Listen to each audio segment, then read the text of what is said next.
معقول کا عمل ہے، لیکن جہاں تک ہے صوبوں کا تعلق کہ صوبے بننے چاہیے یا نہیں بننے چاہیے، اگرچہ جو باتیں میڈیا کی دنیا میں سامنے آ رہی ہیں وہ یہی ہیں کہ انتظامی بنیادوں پر، لیکن اس کے باوجود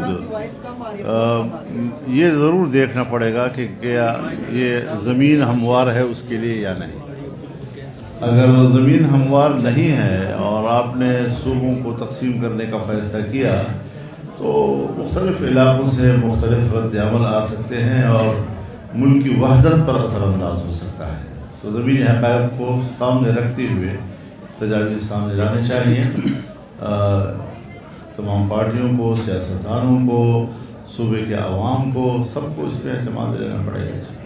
صاحب میرا کوشچن ہے آپ سے، یہ حکومت نے جو ہے وہ مذاکرات کی پیش کی ہے پی ٹی آئی کو اور اس میں انہوں نے آمادگی کا بھی اظہار کیا، تو آپ کیا سمجھتے ہیں کہ یہ اپنی آئینی مدت پوری کرے گی؟ اور دوسرا اس کے بعد آپ کیا عمران خان کو باہر آتا دیکھ رہے ہیں یا آپ کیا کس طرح دیکھتے ہیں؟ مذاکرات کی پیشکش کرنا اور دوسری طرف سے مذاکرات کی پیشکش کو قبول کرنا یہ سیاست میں ایک مثبت قدم کہلاتا ہے، اور اگر اس طرف بات جاتی ہے تو ہم تو خوش آمدید کہیں گے اس میں۔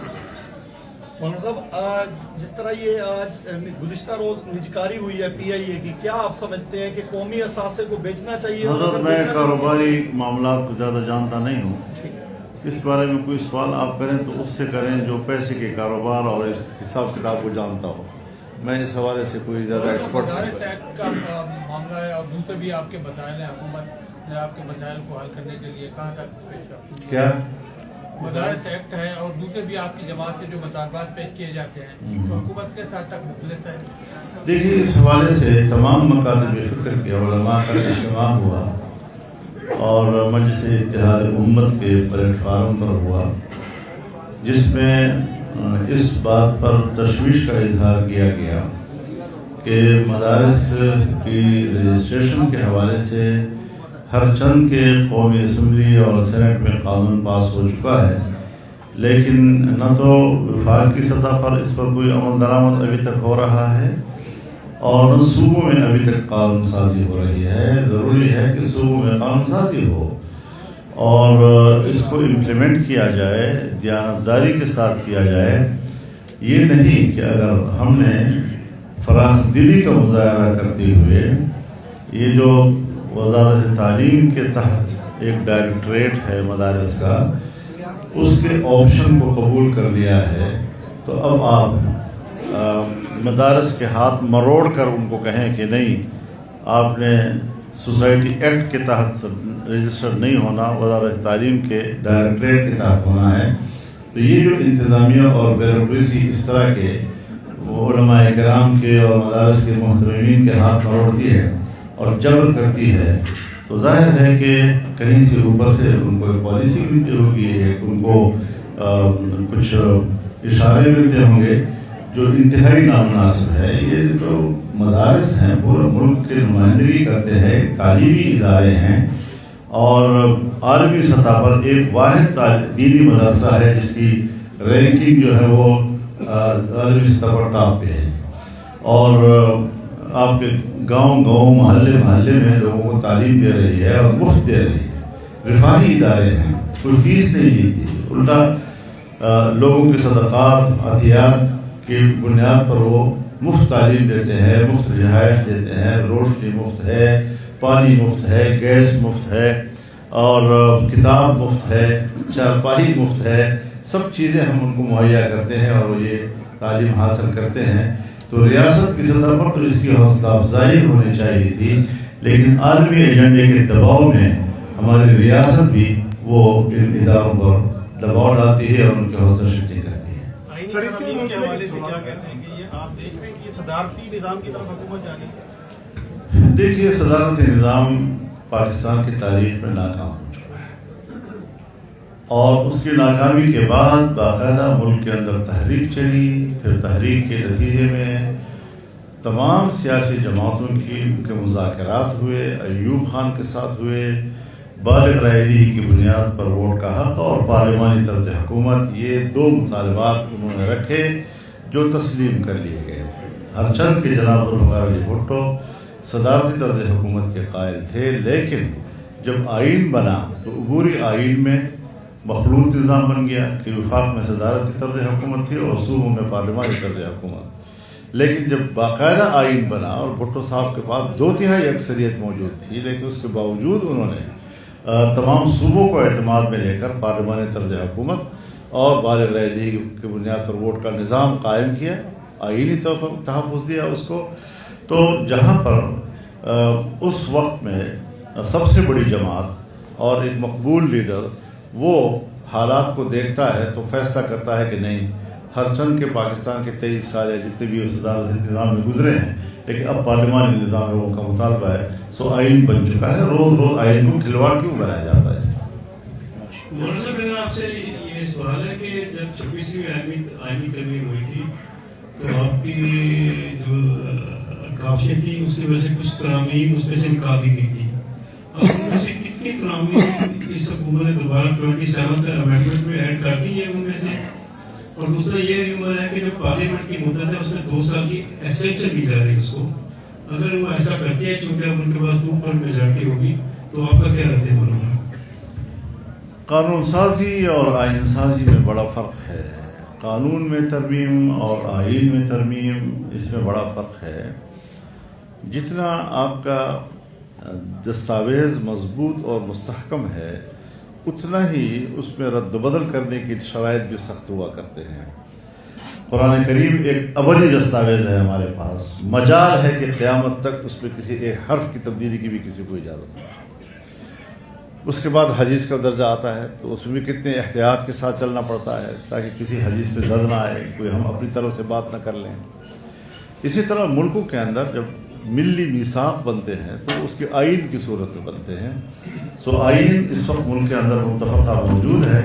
اگر ہم نے 26ویں ترمیم کی تو مجھے یاد ہے کہ اس وقت بھی حکومت کو بہت جلدی تھی اور 24 گھنٹے اور 3 دن کے اندر اندر اس کو پاس کرانا چاہتے تھے، لیکن چونکہ اس وقت ان کے پاس 2/3 اکثریت موجود نہیں تھی اور جمعیت علماء اسلام کے ووٹ کی ان کو ضرورت تھی، تو 1 مہینہ 1 ہفتے تک مذاکرات چلے اور اس ڈرافٹ میں حکومت کو 34 شقوں سے دستبردار ہونا پڑا، صرف 22 شقیں رہ گئی، جس کے بعد پھر ہم نے 5 شقیں اور بڑھائیں تو 27 شقوں پر مشتمل وہ بل پاس ہو گیا۔ اس میں تقریباً اتفاق کرایا تھا اس وقت، اور پاکستان تحریک انصاف بھی اس وقت انہوں نے کہا کہ اس کے بعد ہمارا کوئی اعتراض نہیں رہا ہے، ہرچند کہ انہوں نے اس میں ووٹ استعمال نہیں کیا، اور ووٹ کے استعمال نہ کرنے میں میری بھی سفارش موجود تھی کہ آپ کی پارٹی اس پوزیشن میں نہیں ہے، اگر آپ ووٹ نہیں کرنا چاہتے تو میری بھی یہی تجویز ہوگی۔ خوش ہوئے اس سے اور باہر پریس کانفرنس کی، اور وہاں بھی ہماری تعریفیں، اور ایوان کے اندر دونوں ایوانوں میں انہوں نے جمعیت کی تعریفیں کی۔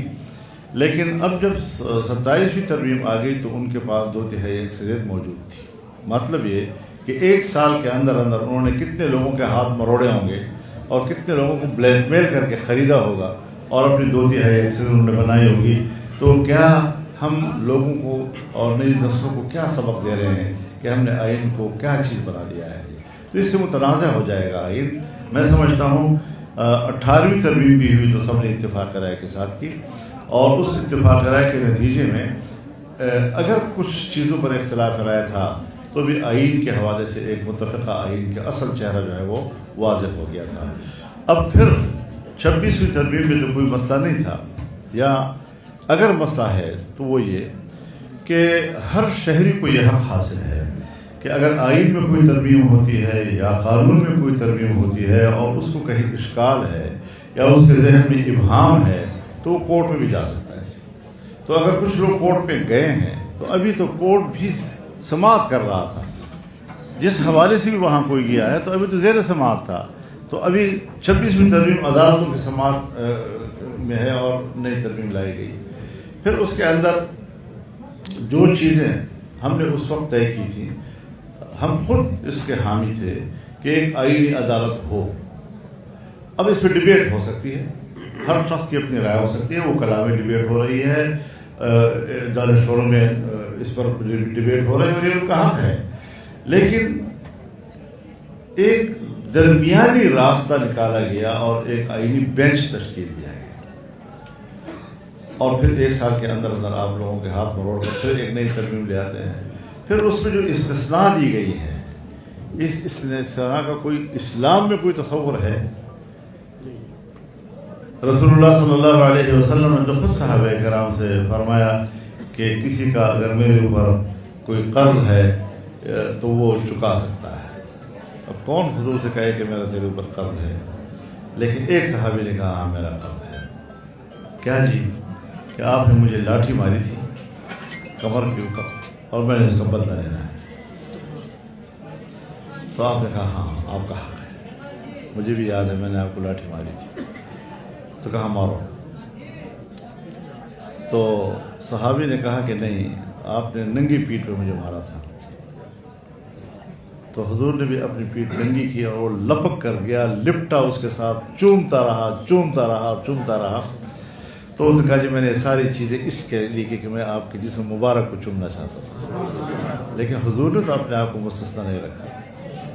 حضرت عمر فاروق عدالت میں پیش ہوئے ہیں، باہر پوچھتی بھی تھی کہ اگر مجھ سے کوئی غلطی ہو جائے تو پھر آپ کا رد عمل کیا ہوگا. تو آج یہ چیزیں آ گئی کہ ہم خدمات کے بدلے میں تازیست استثناء لے رہے ہیں، اور یہ چیزیں نہ شریعت کے زمرے میں آتی ہے، نہ یہ جمہوری رویے ہیں، نہ ہمارے جیسے ملکوں میں اس قسم کے نئے روایات کو خود کہہ دینا چاہیے کہ ہم یہ مراعات نہیں لیں گے. اور اسمبلی نے اگر ہمیں دی بھی ہیں تو بھی ہمیں قبول نہیں ہے، تب جا کر ان کا قد بڑھے گا اور اس کی شخصیات میں اور اضافہ ہوگا. لیکن کیوں لی گئی ہیں یہ چیزیں؟ یہ تو کمزوریوں کی نشاندہیاں کرتی ہیں.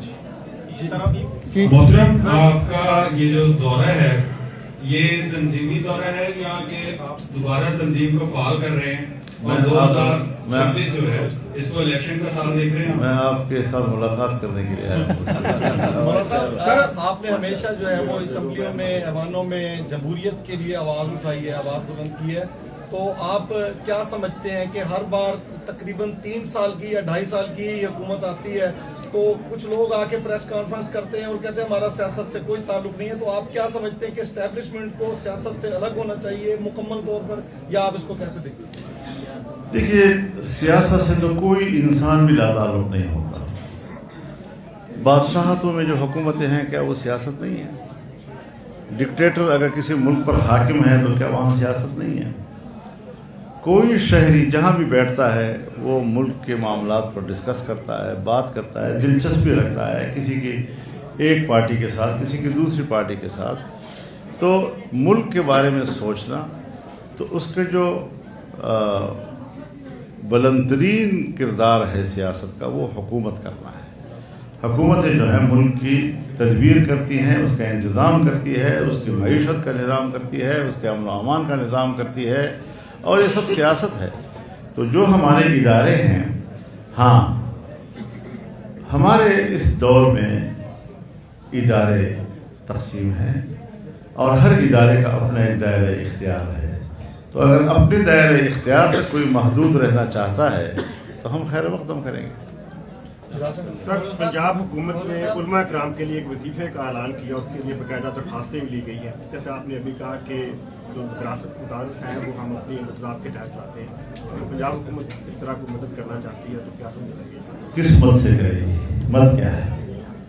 یہ انہوں نے واضح نہیں کیا. اگر تو سرکاری اسکول ہے اور اس کے اندر ایک عالم دین، دنیات ٹیچر ہے، عربی ٹیچر ہے، قاری ٹیچر ہے، اگر کوئی اوقاف کی مسجد ہے اس میں کوئی خطیب ہے، کوئی امام ہے، کوئی نائب امام ہے، کوئی مؤذن ہے اور اس کو تنخواہ دی جاتی ہے، اس پر ہمیں کوئی اعتراض نہیں ہے. لیکن یہ مدرسوں میں اعزازیہ تقسیم کرنا یہ خیبر پختونخوا میں عمران خان کی حکومت میں ہوا اور لوگوں نے مسترد کر لیا. تو اب جب ان کے بعد کہ آپ کو اعزازیہ دیا جائے گا لیکن آپ نے یہ کچھ کرنا ہوگا، اس کے ساتھ جو شرائط وابستہ کیے گئے ہیں وہ خود بتاتی ہیں کہ یہ علماء کرام کی زبان کو پر قدغن لگانا ہے، اپنی مدح سرائی کروانی ہے، اپنی خوشامد میں تقریریں کرانی ہیں، اور کسی طرح بھی وہ حکومت کے کسی غلطی کی نہ نشاندہی کر سکے نہ اس پر کوئی تبصرہ کر سکے. تو یہ تو مساجد اور مدارس پر قدغنوں کے کا ایک عمل ہے جو پیسے کے ذریعے کرنا چاہتے ہیں اور ہماری غربت کا مذاق اڑا رہے ہیں. جو انکاری ہیں ان سے زبردستی کی جائے. مذہبی جماعتوں کو باؤنڈ کرنا چاہ رہے ہیں. جی جی سر. مولانا صاحب آپ کوئی سیاسی تبدیلی دیکھ رہے ہیں, کچھ نیا سیاسی اتحاد یا کوئی نئی جماعت سیاسی بننے جا رہی ہے؟ میرے خیال میں تو تبدیلی تو بہی معنی کہ ہم اس نظام کو, اس الیکشن کو تسلیم نہیں کرتے. نہ جمعیت علماء اسلام نے 2018 کے الیکشن کو تسلیم کیا اور نہ 2024 کے الیکشن کو تسلیم کیا. تو اس اعتبار سے تو ایسے الیکشن ہونے چاہیے جہاں عام آدمی آزادی کے ساتھ رائے دے سکے, اور اسی کو پارلیمانی طرز حکومت کہا جائے گا, اسی کو صحیح معنوں میں الیکشن کہا جائے گا. ورنہ اس کے علاوہ تو پھر ایسی مذاق والی بات ہو جاتی ہے کہ عوام کسی کو چاہتے ہیں اور نتیجہ کسی کے حق میں نکلتا ہے. اب تک تو ہم یہی وتیرے دیکھ رہے ہیں. ٹی ایل پی کے حوالے سے کوئی ٹی ایل پی حضرت ٹی ایل پی کا کسی پارٹی کے ساتھ رابطہ تو ہے نہیں, لیکن ہم نے ہمیشہ ان کے ساتھ یکجہتی کا اظہار کیا ہے, ان کا احتجاج کا حق تسلیم کیا ہے. اپنے احتجاج کے لیے روڈ پر آنا اگر میں اپنے لیے حق سمجھتا ہوں تو ان کے لیے بھی حق سمجھتا ہوں.